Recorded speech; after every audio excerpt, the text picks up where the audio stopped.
ክብሬነ ክብሬነ ክብሬነ አልፈልግም ሌላ ክብር ወደ ኋላ ሳላይ ካንተ ጋራ እመኛለሁ ለመኖር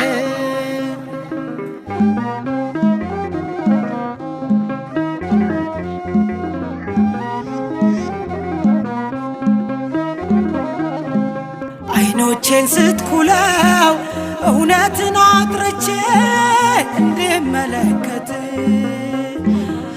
ራቁቴን ነበርኩ ለብሻለው ብዬ ለካስ ባንተ ፊት ሳላቅ ሳላምን የኖርኩበት ዘመን የከንቱ ከንቱ ነው ጉምን እንደመስገን ክብሬነ ክብሬነ ክብሬነ አልፈልግም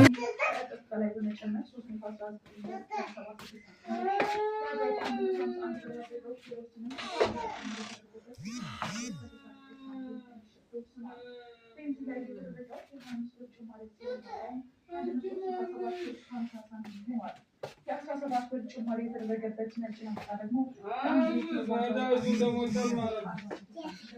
ቀለል ያለ ጥቁር ናፍጣ 172 ሳንቲም ከባድ ጥቁር ናፍጣ 167 ደርሷል። መንግስት አካላት መመሪያውን መላኩን ገልጿል።